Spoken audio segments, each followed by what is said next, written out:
read the book, of course you know it. They talk a lot about tzitzit in that movie, in that book. But the movie would have people wearing tzitzit, which are, at one point, they take the Old Testament so literally, some of these people, that at some point you should have this for frontlets before your eyes, and something about the fringes of your garments or something like that. I can't remember, but it's in Deuteronomy or Leviticus or one of those books. And you can look it up, and that's what it's based on. It should always have these tzitzit because it says something like that in the Old Testament. And that's why a lot of them wear the side curls before frontlets. Don't ask me what the language originally meant because I haven't studied it that deeply, but that's where the side curls come from. If you've noticed, some of the religious people wear the side curls, more Hasid or others.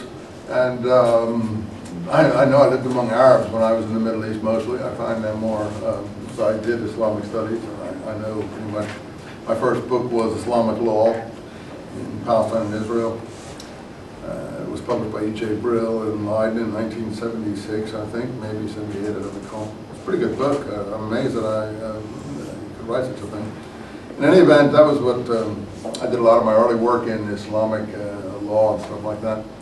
And I did Middle East studies, but I lived among the Arabs, and so I knew what they thought, and they would always call the religious Jews curlies for that reason. Oh, there's a curly, they would say. In English they would say, because from the mandate they knew that much English. Oh, the curlies are okay. The curlies are okay. They're not a threat. They didn't mind the curlies because they didn't present any threat to them. They knew they were weak. At least physically weak, and they weren't going to ever confront them on anything, so they knew that was not an issue. I'm talking about weak in terms of not being able to defend themselves. Anyway, that's as far as the so-called occupied territories or West Bank concerns, the kind of settlements that you presently have there. Or some of them are actually suburb towns, not settlements as such. But people like to use the language settlement so they can make it look as if it's a temporary thing and that the people are going to have to leave there sometime or whatever. So the settlement idea is deep-seated in the political consciousness of people who want to make them leave. And there's going to come a crunch at some point, and it's going to be real nasty when it comes. That's all I can tell you. I don't know what the outcome will be, but people have spent their whole life, and there's not happiness for what happened in Gaza. There is no happiness in Israel. Read the newspapers and you'll see there is no happiness for that. And that is considered to have been a government disaster. And the people were badly treated who left, and they were never compensated properly, and they're living in temporary housing here and there, and there's a lot of stored up bitterness. And should anyone try to remove any of those people from some of the so-called settlements, I can assure you there will be civil war. That will not be the way it happened in Gaza. And the world doesn't understand that Israel has its own political strains there. And people have spent their whole life in these places developing them and so on. They're not going to go without a fight, that's all I can tell you. I'm talking about a fight, internal fight in Israel. No government will be able to survive that.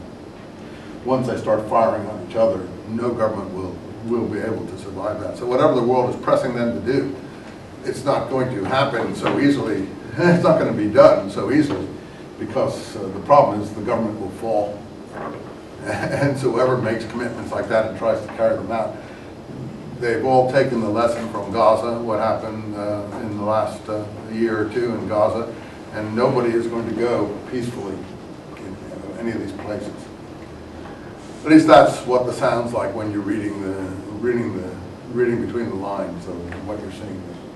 So these are things that are not reckoned, that people don't reckon.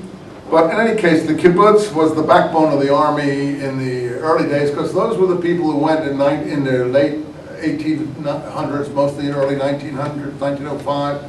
A lot of them were founded 1910. They drained the swamps, got rid of the malaria in the Galilee, around the Sea of Galilee. A lot of kibbutzes, very big, wealthy kibbutzes now, were founded there. It's a very tropical climate there. They drained the swamps and so on, got rid of the mosquitoes and stuff like that. And a lot of them